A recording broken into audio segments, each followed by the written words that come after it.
Praise the Lord. വെളിപാട് പുസ്തകത്തിൽ നിന്നുള്ള വായന, അധ്യായം 10, തിരുവചനങ്ങൾ 1 മുതൽ 7 വരെ. മേഘാവൃതനും ശക്തനുമായ വേറൊരു ദൂതൻ സ്വർഗത്തിൽ നിന്ന് ഇറങ്ങി വരുന്നത് ഞാൻ കണ്ടു. അവൻ്റെ ശിരസിനു മീതെ മഴവില്ല്, മുഖം സൂര്യനെ പോലെ, പാദങ്ങൾ അഗ്നിസ്തംഭങ്ങൾ പോലെയും. അവൻ്റെ കയ്യിൽ നിവർത്തിയ ചെറിയൊരു ഗ്രന്ഥച്ചുരുളുണ്ടായിരുന്നു. അവൻ വലതുകാൽ കടലിലും ഇടതുകാൽ കരയിലും ഉറപ്പിച്ചു. സിംഹഗർജനം പോലെ ഭയങ്കര സ്വരത്തിൽ അവൻ വിളിച്ചു പറഞ്ഞു. അപ്പോൾ 7 ഇടിനാദങ്ങൾ മുഴങ്ങി. ആ 7 ഇടിനാദങ്ങൾ മുഴങ്ങിയപ്പോൾ ഞാൻ എഴുതാൻ ഒരുങ്ങി. അപ്പോൾ സ്വർഗത്തിൽ നിന്നൊരു സ്വരം പറയുന്നത് കേട്ടു. ആ 7 ഇടിനാദങ്ങൾ പറഞ്ഞത്, മുദ്രിതമായിരിക്കട്ടെ, അത് രേഖപ്പെടുത്തരുത്. കടലിലും കരയിലും നിലയുറപ്പിച്ചവനായി ഞാൻ കണ്ട ദൂതൻ വലതു കൈ സ്വർഗത്തിലേക്ക് ഉയർത്തി ആകാശവും അതിലുള്ളവയും ഭൂമിയും അതിലുള്ളവയും സമുദ്രവും അതിലുള്ളവയും സൃഷ്ടിച്ച നിത്യം ജീവിക്കുന്നവൻ്റെ നാമത്തിൽ ആണയിട്ടു, ഇനി കാലവിളംബമുണ്ടാവുകയില്ല. 7ാമത്തെ ദൂതൻ മുഴക്കാനിരിക്കുന്ന കാഹളധ്വനിയുടെ ദിവസങ്ങളിൽ തൻ്റെ ദാസരായ പ്രവാചകന്മാരെ ദൈവം അറിയിച്ച രഹസ്യം നിവൃത്തിയാകും. ദൈവവചനമാണ് നാം കേട്ടത്. ദൈവം അയച്ച ദൂതന്മാർ മുഴക്കുന്ന കാഹളധ്വനിയിൽ, ഓരോ കാഹളത്തിൻ്റെയും ധ്വനിയിൽ ഓരോ മഹാമാരി കടന്നു വരുന്നതായി നമ്മൾ കഴിഞ്ഞ തവണ കണ്ടു. 5ാമത്തെ ദൂതൻ കാഹളം മുഴക്കിയപ്പോൾ ഒരു വെട്ടുക്കിളി പറ്റം ഭൂമിയിലേക്ക് കടന്നു വരികയും അവ പൈശാചികമായ ഭീകരതയോടെ മനുഷ്യരെ പീഡിപ്പിക്കുകയും ചെയ്യുന്നതായി നമ്മൾ കണ്ടു. ആ വെട്ടുക്കിളി പറ്റത്തെക്കുറിച്ചുള്ള വിവരണത്തിൽ ജോയേൽ പ്രവാചകൻ്റെ പുസ്തകത്തിൻ്റെ സ്വാധീനം ഉണ്ട് എന്ന് ഞാൻ പറഞ്ഞു വയ്ക്കുകയുണ്ടായി. ജോയേൽ പ്രവാചകൻ്റെ പുസ്തകം 2ാമത്തെ അധ്യായം 2 മുതൽ 6 വരെയുള്ള വാക്യങ്ങൾ ഞാൻ വായിക്കട്ടെ. കർത്താവിൻ്റെ ദിനം ആഗതമായിരിക്കുന്നു, അത്യാസന്നമായിരിക്കുന്നു. അത് അന്ധകാരത്തിൻ്റെയും മനത്തകർച്ചയുടെയും ദിനമാണ്, കാർമേഘങ്ങളുടെയും കൂരിരുട്ടിൻ്റെയും ദിനം. ശക്തിയും പ്രതാപവുമുള്ള ഒരു ജനതതി അന്ധകാരം പോലെ പർവ്വതങ്ങളിൽ വ്യാപിച്ചിരിക്കുന്നു. ഇതുപോലൊന്ന് ഇതിനു മുമ്പുണ്ടായിട്ടില്ല, തലമുറകളോളം ഇനി ഉണ്ടാവുകയുമില്ല. അവർക്ക് മുമ്പിൽ വിഴുങ്ങുന്ന തീ, പിന്നിൽ ആളുന്ന തീ. അവർക്ക് മുന്നിൽ ദേശം ഏദൻ തോട്ടം പോലെ, പിന്നിൽ മരുഭൂമി പോലെയും. അവരുടെ ആക്രമണത്തിൽ നിന്ന് ഒന്നും രക്ഷപ്പെടുന്നില്ല. കുതിരകളെപ്പോലെ അവർ വരുന്നു, പടക്കുതിരകളെപ്പോലെ അവർ പായുന്നു. രഥങ്ങളുടെ ഇരമ്പലെന്ന് തോന്നുമാറ് അവർ മലമുകളിൽ കുതിച്ചു ചാടുന്നു. വൈക്കോലിന് തീപിടിക്കുമ്പോഴുണ്ടാകുന്ന കിരുകിരാ ശബ്ദം പോലെയും ശക്തമായ സൈന്യം മുന്നേറുമ്പോഴുള്ള ആരവം പോലെയും തന്നെ. അവരുടെ മുമ്പിൽ ജനതകൾ ഭയവിഹുലരാകുന്നു, എല്ലാവരുടെയും മുഖം വിളറുന്നു. യുദ്ധവീരന്മാരെ പോലെ അവർ പാഞ്ഞെടുക്കുന്നു, പടയാളികളെപ്പോലെ മതിലുകളിൽ കയറുന്നു. ഇത് വെട്ടുക്കിളിയെക്കുറിച്ചുള്ള ഒരു വിവരണമാണ്. ഭീകരമായ നാശം വിതച്ച വെട്ടുക്കിളിയുടെ ആക്രമണം ഉണ്ടാകാൻ പോകുന്നു എന്ന് ജോയൽ പ്രവാചകൻ പറഞ്ഞു. അത് ദൈവം അയക്കുന്ന ശിക്ഷയായി. ഈ വെട്ടുക്കിളിയുടെ ഭാഷയിലാണ്, പ്രവാചക ഗ്രന്ഥത്തിൽ നിന്നെടുത്ത ഭാഷയിലാണ് 5ാമത്തെ കാഹളത്തിൻ്റെ ഫലമായുണ്ടാകുന്ന വെട്ടുക്കിളികളെ ഗ്രന്ഥകാരൻ ചിത്രീകരിച്ചത്. 6ാമത്തെ കാഹളം മുഴക്കുമ്പോൾ ഉണ്ടാകുന്നതിനേക്കാളും ഭീകരമായ ഒന്നാണ്. ദൈവസന്നിധിയിലുള്ള സുവർണ ബലിപീഠത്തിന് 4 വളർകോണുകളിൽ നിന്ന് ഒരു സ്വരം ഞാൻ കേട്ടു. ബലിപീഠത്തിൻ്റെ വളർകോണിനെക്കുറിച്ച് ഞാൻ പറയുകയുണ്ടായി. ദൈവത്തിൻ്റെ മുമ്പിൽ ബലിയർപ്പിക്കുന്ന ബലിപീഠത്തിൻ്റെ 4 വശത്തും ഉയർന്നു നിൽക്കുന്ന കൊമ്പ് പോലുള്ള ഭാഗമാണ്. അവൻ പറയുന്നതാണ്, യൂഫ്രട്ടീസ് വൻനദിയുടെ കരയിൽ ബന്ധിതരായി കഴിയുന്ന 4 ദൂതന്മാരെ അഴിച്ചുവിടുക. അപ്പോൾ 6ാമത്തെ കാഹളം മുഴക്കുമ്പോൾ ബന്ധിതരായി കഴിയുന്ന 4 ദൂതന്മാരെ അഴിച്ചുവിടുന്നതായി പറയും. ആരാണ് ഈ 4 ദൂതന്മാർ എന്നതിനെക്കുറിച്ച് വ്യക്തമായ രൂപം നമുക്കില്ല. 7ാമത്തെ അധ്യായത്തിൽ സംരക്ഷണ മുദ്ര പതിക്കുന്നതിന് മുമ്പേ 4 ദൂതന്മാരെ അഴിച്ചുവിടുന്നതിന് 4 ദൂതന്മാർ കാറ്റുകളെ തുറന്നു വിടുന്നതായി നമ്മൾ കണ്ടു. ഭൂമിയുടെ 4 കോണുകളിൽ നിന്ന് മാരകമായ അപകടം വരുത്തുന്ന കാറ്റുകളെ തടഞ്ഞു നിർത്തുന്ന 4 ദൂതന്മാരെക്കുറിച്ച് പരാമർശമുണ്ടായിരുന്നു. അതുപോലെ ഒരു പരാമർശമാണ് ഇവിടെയും. പക്ഷേ ഇവിടെ കാറ്റുകളല്ല, അതിഭീകരമായ ഒരു സൈന്യമാണ് ഇവിടെ കടന്നു വരുന്നത്. പൈശാചികമായ ശക്തികളായി ഇവയെ കാണണം. പക്ഷേ ഈ സൈന്യത്തിൻ്റെ പിന്നിൽ, അഥവാ ഈ ബന്ധിതരായ ദൂതന്മാരെ അഴിച്ചുവിടുന്നതിൻ്റെ പിന്നിൽ ചരിത്ര സംഭവങ്ങളുണ്ട് എന്ന് വ്യാഖ്യാതാക്കൾ കരുതുന്നു. പ്രത്യേകിച്ചും യൂഫ്രട്ടീസ് നദിയുടെ കിഴക്കു ഭാഗത്തുണ്ടായിരുന്ന പാർത്തിയൻ സൈന്യത്തിൻ്റെ ഒരു ചിത്രം ഇവിടെ കണ്ടെന്നു വരാം. റോമക്കാർക്ക് ഏറ്റവും ഭയമുണ്ടായിരുന്ന പാർത്തിയക്കാരെയായിരുന്നു. അതിനെക്കുറിച്ച് നമ്മൾ സൂചിപ്പിക്കുകയുണ്ടായി. പാർത്തിയക്കാരുമായിട്ടാണ് റോമക്കാർ യുദ്ധത്തിൽ തോറ്റത്. ആത്മഹത്യ ചെയ്ത നീറോ മരിച്ചില്ല എന്നും ആ നീറോ പാർത്തിയക്കാരടുത്ത് പോയി എന്നും അവരുടെ ഒരു സൈന്യത്തോടു കൂടി വീണ്ടും റോമിനെ ആക്രമിക്കാൻ മടങ്ങി വരുമെന്നും ഒരു ഐതിഹ്യം നീറോ റെദിവിവൂസ് മടങ്ങി വരുന്ന നീരോ എന്നൊരു ഐതിഹ്യം റോമക്കാരുടെ ഉണ്ടായിരുന്നു. ഒരുപക്ഷേ ആ ഒരു ചിത്രത്തിൻ്റെ ഭീകരമായ ഒരു അവസ്ഥാന്തരം, ഒരു ചിത്രീകരണമാണ് ഇത് എന്ന് കരുതാനാവും. ഏതായാലും ഭയാനകമായ പൈശാചികമായ ചിത്രമാണ് ഇവിടെ അവതരിപ്പിക്കുന്നത്. ഒന്നും ആരും കണ്ടിട്ടും കേട്ടിട്ടുമില്ലാത്തത്. ആ ദാനദൂതന്മാരും വിമോചിതരായി. അവർ മനുഷ്യരിൽ 1/3 കൊന്നൊടുക്കാൻ നിശ്ചയിക്കപ്പെട്ടിരുന്ന മണിക്കൂറിനും ദിവസത്തിനും മാസത്തിനും വർഷത്തിനും വേണ്ടി തയ്യാറാക്കി നിർത്തിയിരുന്നവരാണ്. ഇതുവരെ ഉണ്ടായിരുന്ന പ്രപഞ്ചത്തെ, വസ്തുക്കളെയാണ് ബാധിച്ചത്. ഇപ്പോഴ് മനുഷ്യരെ നേരിട്ട്, അതും അതിഭീകരമായ ഒരു സംഹാരതാണ്ഡവമാണ് നടക്കാൻ പോകുന്നത്. മനുഷ്യരിൽ 3/1 കൊന്നൊടുക്കാൻ. ഞാൻ കുതിരപ്പടയുടെ എണ്ണം കേട്ടു. 10,000ങ്ങളുടെ 20,000. 1000, 10,000 ഇതാണ് ഹെബ്രായ ഭാഷയിലെ ഏറ്റവും വലിയ സംഖ്യ. പിന്നെ 1000ങ്ങളുടെ 1000, 10,000ങ്ങളുടെ 10,000 എന്നേ പറയൂ. 10,000ങ്ങളുടെ 20,000 എന്ന് പറയുമ്പോൾ 20 കോടിയാണ്. 20 കോടി സൈന്യങ്ങൾ ഒരു സമൂഹത്തിലേക്ക്, ഒരു ദേശത്തേക്ക് കടന്നു വരുമ്പോൾ പിന്നെ ഒന്നും അവശേഷിക്കുന്നുണ്ടാവില്ല. അത്ര ഭയാനകം, ഭീതിജനകമാണ് ഈ ശിക്ഷാവിധി. ഞാൻ ദർശനത്തിൽ കുതിരകളെയും അവയുടെ പുറത്തിരിക്കുന്നവരെയും കണ്ടു. അവർക്ക് തീയുടെയും ഇന്ദ്രനിലക്കല്ലിൻ്റെയും ഗന്ധകത്തിൻ്റെയും നിറമുള്ള കവചങ്ങളുണ്ടായിരുന്നു. ഭയം വർദ്ധിപ്പിക്കുന്ന ചിത്രങ്ങളാണില്ല. എന്താണെന്ന് കൃത്യമായി ആർക്കും പറയാനാവില്ല. കുതിരകളുടെ തലകൾ സിംഹങ്ങളുടെ തല പോലെ. അവയുടെ വായിൽ നിന്നും തീയും ഗന്ധകവും പുറപ്പെടുന്നു. ഇത് ടാങ്കുകളുടെ ചിത്രീകരണമാണ്. 2000 വർഷങ്ങൾക്ക് മുമ്പ് ഒരു സ്വപ്നത്തിലെന്നതുപോലെ ദർശനത്തിൽ കണ്ടതാണ് എന്ന് പറയുന്നവരുണ്ട്. നമുക്കറിയില്ല എന്താണ് ഇതിലൂടെ അർത്ഥമാക്കുക. ഏതായാലും മാനുഷികമല്ല, അതിപൈശാചികമായ ഭീകരമായ ശക്തികളാണ് മനുഷ്യൻ്റെ മേൽ ആക്രമണം നടത്താൻ പോകുന്നത്. ഒരുപക്ഷേ യുദ്ധത്തിൻ്റെ ഭീകരതയെക്കുറിച്ച്, യുദ്ധം വരുത്തിവെക്കുന്ന വിനാശത്തെക്കുറിച്ചൊക്കെയുള്ള ഒരു പ്രതീകാത്മകമായ ചിത്രീകരണവുമാവാം ഇത്. തീയും പുകയും ഗന്ധകവും പുറപ്പെട്ടിരുന്നു. അവയുടെ വായിൽ നിന്ന് പുറപ്പെട്ടിരുന്ന തീ, പുക, ഗന്ധകം എന്നീ 3 മഹാമാരികൾ മൂലം മനുഷ്യരിൽ 1/3 മൃതരായി. ഏത് വലിയ യുദ്ധവും ഇതുപോലെ വലിയ നാശം വിതയ്ക്കുന്നതാണ്. ആ കുതിരകളുടെ ശക്തി വായിലും വാലിലുമാണ്. അവയുടെ വാലുകൾ സർപ്പങ്ങളെപ്പോലെയാണ്. അവയ്ക്ക് തലകളുണ്ട്. ആ തലകൾ കൊണ്ട് മുറിവേൽപ്പിക്കുന്നു. അപ്പോൾ ഭീകരമായ പൈശാചിക ശക്തി ദൈവം അഴിച്ചുവിടുന്നു. ഇതിൽ നിന്ന് നമുക്ക് മനസ്സിലാക്കാവുന്നൊരു കാര്യമുണ്ട്. ഈ സൃഷ്ടപ്രപഞ്ചം മുഴുവനും, അത് ഈ ദൃശ്യമായ പ്രപഞ്ചമാവട്ടെ, മനുഷ്യരാവട്ടെ, അദൃശ്യമായ പൈശാചിക ശക്തികളാവട്ടെ, ഇവ എല്ലാം ദൈവത്തിൻ്റെ ആജ്ഞാനുവർത്തികളാണ്. ദൈവം ആഗ്രഹിക്കാതെ, ദൈവം അനുവദിക്കാതെ ആരും ഒന്നും ചെയ്യില്ല. എല്ലാ ശക്തികളും ദൈവത്തിൻ്റെ ആജ്ഞ അനുസരിക്കുന്നു. അപ്പോൾ ശിക്ഷാവിധി നടപ്പിലാക്കാൻ പൈശാചിക ശക്തികളെയും ദൈവം ഉപയോഗിക്കുന്നു എന്ന ഒരു സൂചന ഇവിടെ കാണാം. ഈ മഹാമാരികൾ മൂലം മൃതരാകാതെ അവശേഷിച്ചവർ തങ്ങളുടെ കരവേലയെപ്പറ്റി അനുദപിക്കുകയോ പിശാചുക്കളെയും കാണാനോ കേൾക്കാനോ നടക്കാനോ കഴിവില്ലാത്തതും സ്വർണം, വെള്ളി, പിച്ചള, കല്ല്, തടി എന്നിവയാൽ നിർമ്മിക്കപ്പെട്ടതുമായ വിഗ്രഹങ്ങളെയും ആരാധിക്കുന്നതിൽ നിന്ന് പിന്തിരിയുകയോ ചെയ്തില്ല. തങ്ങളുടെ കൊലപാതകം, മന്ത്രവാദം, വ്യഭിചാരം, മോഷണം എന്നിവയെക്കുറിച്ച് അവർ അനുദപിച്ചില്ല. പിന്തിരിഞ്ഞില്ല, അനുദപിച്ചില്ല. 4 തവണ ആവർത്തിക്കുകയാണ്. ഇതാണ് ഈ ചിത്രീകരണത്തിൻ്റെ മുഖ്യമായ ലക്ഷ്യം. ഓരോ തവണയും ശിക്ഷാവിധികളുണ്ടാകുമ്പോൾ മനസ്സ് കൂടുതൽ കഠിനമാവുകയല്ലാതെ മാനസാന്തരത്തിലേക്ക് മനുഷ്യൻ കടന്നു വരുന്നില്ല. ഇന്നും അതുതന്നെയാണല്ലോ സംഭവിക്കുക. എത്രയോ ഭീകരമായ സംഭവങ്ങൾ ഈ ലോകത്ത് അരങ്ങേറിക്കൊണ്ടിരുന്നു. എത്രയോ വലിയ യുദ്ധങ്ങൾ, ലോകമഹായുദ്ധങ്ങൾ 2 കഴിഞ്ഞു. അതിനേക്കാളും ഭീകരമായ യുദ്ധങ്ങൾ ലോകത്ത് നാനാഭാഗങ്ങളിൽ ഇന്നും നടമാടിക്കൊണ്ടിരിക്കുന്നു. മനുഷ്യനെതിരെ നടത്തുന്ന ഭീകരതകൾ, ശത്രുതകൾ, തീവ്രവാദികളുടെ ഭീകരപ്രവർത്തനങ്ങൾ, സമാധാനം സ്ഥാപിക്കാനെന്ന നിലയിൽ നടത്തുന്ന മറ്റ് യുദ്ധങ്ങൾ, മനുഷ്യനെതിരെ ചെയ്യുന്ന ക്രൂരതകൾ, ഇവയൊന്നും മാനസാന്തരത്തിലേക്ക് മനുഷ്യനെ നയിക്കുന്നില്ല എന്നതാണ് യാഥാർത്ഥ്യം. ഭീകരമായ രോഗങ്ങൾ നമ്മൾ കാണുന്നുണ്ട്. എയ്ഡ്സ് പോലെയുള്ള രോഗങ്ങൾ, അതിനേക്കാളും മാരകമായ മറ്റു മഹാമാരികൾ.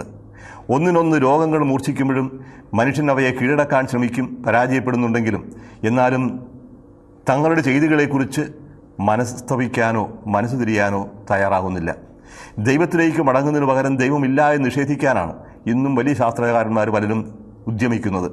അപ്പോൾ ദൈവത്തിനെതിരെയുള്ള ഈ മനോഭാവം അല്പമെങ്കിലും മയപ്പെടുത്താതെ കൂടുതൽ കഠിനമാവുകയാണ് ഹൃദയം ചെയ്യുന്നത്. ഇത് മനുഷ്യൻ്റെ ഒരു സാധാരണ സംഭവം തന്നെയാണ്. ഇപ്രകാരമുള്ള ഒരു മനോഭാവമായിരിക്കാം വെളിപാട് പുസ്തകത്തിലും പറയുന്നത്. ശിക്ഷണമായി സ്വീകരിക്കുന്നതിന് പകരം ശിക്ഷിക്കുന്നവനെ എതിരിടാനും ദൈവത്തിന് തന്നെ നിഷേധിക്കാനും ദൂഷണം പറയാനും മനുഷ്യൻ തിരിയുന്നതിൻ്റെ മൗഢ്യത്തെ എടുത്തു കാണിക്കുന്നതുമാകും ഈ ഭാഗം. ഇപ്പോൾ 6ാമത്തെ കാഹളം മുഴക്കിക്കഴിഞ്ഞു. ഇനി 7ാമത്തെ കാഹളം മുഴക്കുന്നതിന് മുമ്പേ ഒരു ഇടവേള എന്ന രീതിയിൽ വലിയ 2 ദർശനങ്ങൾ പ്രത്യക്ഷപ്പെടുകയാണ് 10ഉം 11ഉം അധ്യായങ്ങളിൽ.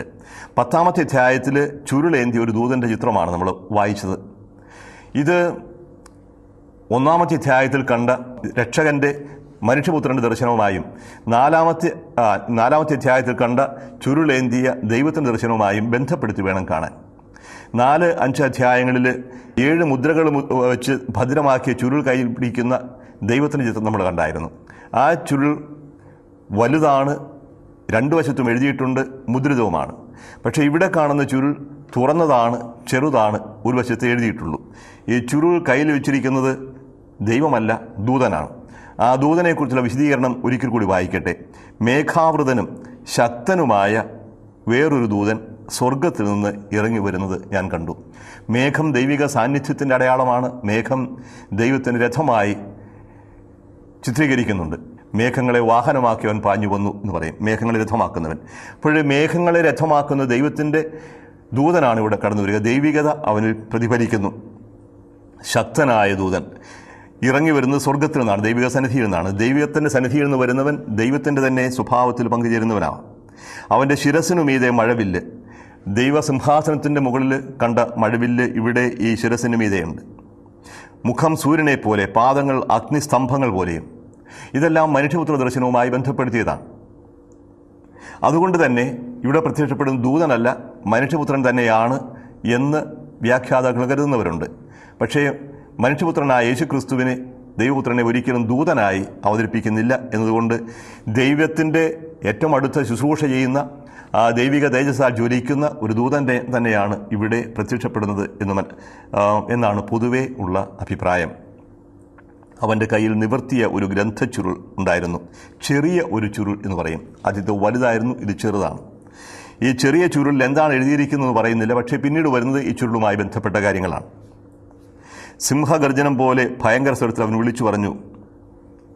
അവൻ വിളിച്ചു പറഞ്ഞത് എന്താണെന്ന് എഴുതാനായിട്ട് ശ്രമിക്കുമ്പോൾ എഴുതാൻ പാടില്ല എന്നാണ് പറയുക. ദാനിയേലിൻ്റെ പുസ്തകത്തിൽ 8-ാം അധ്യായം 26-ാമത്തെ വാക്യത്തിൽ 12-ാം അധ്യായം 4-9 വാക്യങ്ങളിൽ രഹസ്യമായി സൂക്ഷിച്ചു വയ്ക്കേണ്ട വെളിപാടിനെക്കുറിച്ച് പറയുന്നുണ്ട്.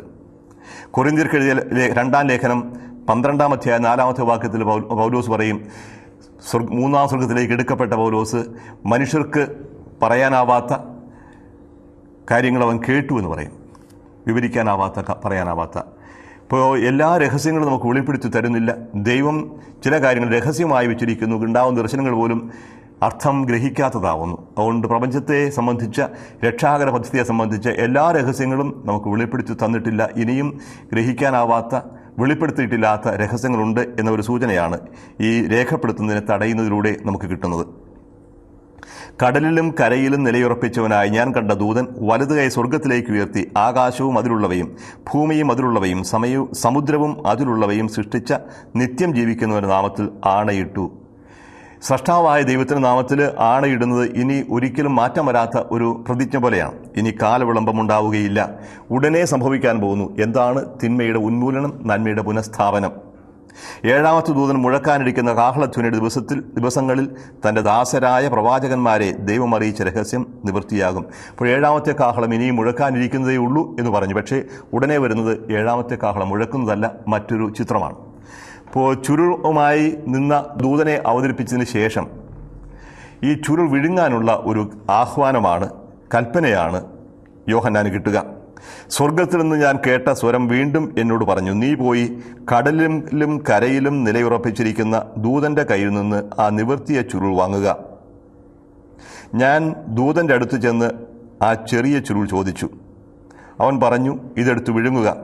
നിന്റെ ഉദരത്തിൽ ഇത് കയ്പായിരിക്കും, എന്നാൽ വായിൽ തേൻ പോലെ മധുരിക്കും. ഞാൻ ദൂതൻ്റെ കയ്യിൽ നിന്ന് ചുരുൾ വാങ്ങി വിഴുങ്ങി. അതെൻ്റെ വായിൽ തേൻ പോലെ മധുരിച്ചു, എന്നാൽ വിഴുങ്ങിയപ്പോൾ ഉദരത്തിൽ അത് കയ്പായി മാറി. വീണ്ടും ഞാൻ കേട്ടു, നീ ഇനിയും അനേകം ജനതകളെയും രാജ്യങ്ങളെയും ഭാഷകളെയും രാജാക്കന്മാരെയും കുറിച്ച് പ്രവചിക്കണം.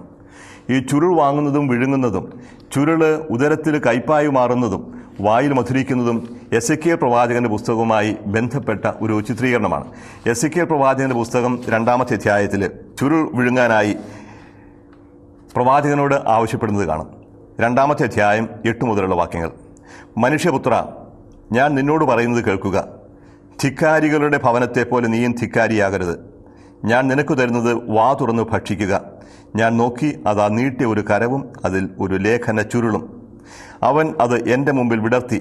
അതിൻ്റെ അകത്തും പുറത്തും എഴുതിയിരുന്നു. അതിൽ വിലാപങ്ങളും പരിദേവനങ്ങളും ദുരിതങ്ങളും രേഖപ്പെടുത്തിയിരുന്നു. ഇതാണ് എസെക്കിയേലിൻ്റെ പുസ്തകത്തിലെ ചുരുൾ.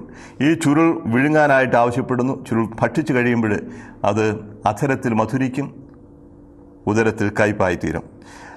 അവരെന്നോട് പറഞ്ഞു, മനുഷ്യപുത്ര, നീ കാണുന്ന ഈ ചുരുൾ ഭക്ഷിക്കുക.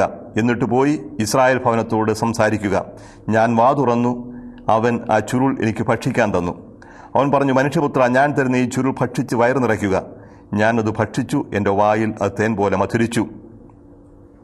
പക്ഷേ ചുരുൾ ഭക്ഷിച്ചതിന് ശേഷം അവൻ പോകുന്നത് അമർഷം പൂണ്ടവനാണ്. 3-ാം അധ്യായം 14-ാമത്തെ വാക്യം. ആത്മാവ് എന്നെ ഉയരത്തിലൂടെ വഹിച്ചു കൊണ്ടുപോയി. പര്യാകുലനും അമർഷം പൂണ്ടവനുമായിട്ടാണ് ഞാൻ പോയത്. അപ്പോഴേ യോഹന്നാന് ഉദരത്തിൽ കയച്ചു എന്ന് പറയുന്നത് അമർഷം പൂണ്ടവനായി പര്യാകുലനായി പ്രവചിക്കാൻ പോകുന്ന എസെക്കിയേലിൻ്റെ ദർശനവുമായി ബന്ധമുണ്ട്. എന്താണ് ഈ ചുരുൾ? എന്താണ് ഈ ചുരുളിൻ്റെ ഉള്ളടക്കം? എന്താണ് മധുരവും അതുപോലെ തന്നെ കയ്പും ഉൾക്കൊള്ളുന്ന അർത്ഥം? ചുരുൾ രക്ഷാപദ്ധതിയാണ്, ദൈവത്തിൻ്റെ പദ്ധതി. പക്ഷേ ആദ്യം കണ്ട ചുരുളുമായി ഇതിന് സാമ്യമുണ്ട്, പക്ഷേ വ്യത്യാസമുണ്ട്. ആദ്യം കണ്ട ചുരുൾ ലോകത്തിൻ്റെ മുഴുവനും രക്ഷയെ സംബന്ധിക്കുന്ന ആരംഭം മുതൽ അവസാനം വരെയുള്ള രക്ഷാകര പദ്ധതിയുടെ ചിത്രീകരണമാണ് ആദ്യത്തെ ചുരുൾ. രക്ഷാപദ്ധതി നടപ്പിലാക്കുക എന്നാണ് അർത്ഥമാക്കുന്നത് ചുരുൾ നിവർത്തുന്നതിലൂടെ. രണ്ടാമത്തെ ചുരുളാവട്ടെ സഭയും സാമ്രാജ്യവും തമ്മിലുള്ള ബന്ധത്തെയാണ് സൂചിപ്പിക്കുക. അതാണ് ഇനി 11 മുതൽ 14 അധ്യായം അവസാനം വരെ കാണുന്നത്. അപ്പോൾ രക്ഷാചരിത്രത്തിൻ്റെ മുന്നോട്ടുള്ള പ്രയാണത്തിൻ്റെ മധ്യത്തിൽ ഒരു ഇടവേള എന്ന രീതിയിൽ ഒരു ഇടവയിൽ വന്ന ദർശനം പോലെ സഭയുടെ ചിത്രം അവതരിപ്പിക്കുകയാണ്. പീഡനമേൽക്കുന്ന സഭ, റോമാ സാമ്രാജ്യത്തിൽ പീഡനമേൽക്കുന്ന സഭയാണ്. ആ സഭ എന്നുമുള്ള എക്കാലത്തുമുള്ള പീഡനങ്ങൾക്ക് മധ്യേ സുവിശേഷം പ്രഘോഷിക്കുന്ന സഭയുടെ ചിത്രമാണ്. അപ്പോൾ ആ സഭയെക്കുറിച്ചും സഭയുടെ അവസ്ഥയെക്കുറിച്ചും സഭയുടെ പദ്ധതിയെക്കുറിച്ചുമുള്ള വിശദീകരണമാണ് ഈ ചുരുളിൽ എന്ന് നമുക്ക് ഊഹിക്കാനാവും. അത് തുറന്ന ചുരുളാണ്, ചെറിയ ചുരുളാണ്. ആ ചുരുളിൻ്റെ ഉള്ളടക്കം എന്താണെന്ന് 11-ാം അധ്യായം മുതൽ നമ്മൾ കാണുകയും ചെയ്യും. ഈ ചുരുൾ ഭക്ഷിക്കുമ്പോൾ തേൻ പോലെ മധുരിക്കുന്നു. ദൈവത്തിൻ്റെ വചനം എനിക്ക് മധുരമാണ്. 119-ാം സങ്കീർത്തനം 103-ാമത്തെ വാക്യം, അങ്ങയുടെ വചനം എനിക്ക് തേൻ പോലെ മധുരമാണ്, ആ തേൻ കട്ടയേക്കാൾ മധുരമുള്ളതാണെന്ന് പറയും. വചനം കേൾക്കാനും സംസാരിക്കാനും എളുപ്പമുള്ളതാണ്, സന്തോഷമുള്ളതാണ്. പക്ഷേ ഈ വചനം ജീവിതത്തിൽ പരിവർത്തനം ആവശ്യപ്പെടുമ്പോൾ ഉദരത്തിൽ കയ്പായി മാറുന്നത് പോലെയാവും. പരിവർത്തനം ആവശ്യപ്പെടുക മാത്രമല്ല, വചനമനുസരിച്ച് ജീവിക്കാൻ തുടങ്ങുമ്പോൾ ക്ലേശങ്ങളുണ്ടാകും, ബുദ്ധിമുട്ടുകളുണ്ടാകും, പീഡനങ്ങൾ ഏൽക്കേണ്ടി വരും, നഷ്ടമുണ്ടാകും, ചിലപ്പോൾ ജീവൻ തന്നെ നഷ്ടപ്പെട്ടു എന്ന് വരും. ഇതാണ് കയ്പായി മാറുന്നത്. കേൾക്കുമ്പോൾ ഇമ്പമുണ്ടെങ്കിലും പ്രാവർത്തികമാക്കാൻ, ജീവിക്കാൻ ബുദ്ധിമുട്ടുണ്ടാകുന്നു ദൈവത്തിൻ്റെ വചനം. ഇതാണ് അധരത്തിൽ മധുരവും ഉദരത്തിൽ കയ്പുമായി മാറുന്ന വചനത്തിൻ്റെ പ്രത്യേകത. 11-ാമത്തെ അധ്യായം 2 സാക്ഷികളെക്കുറിച്ചാണ് പറയുന്നത്.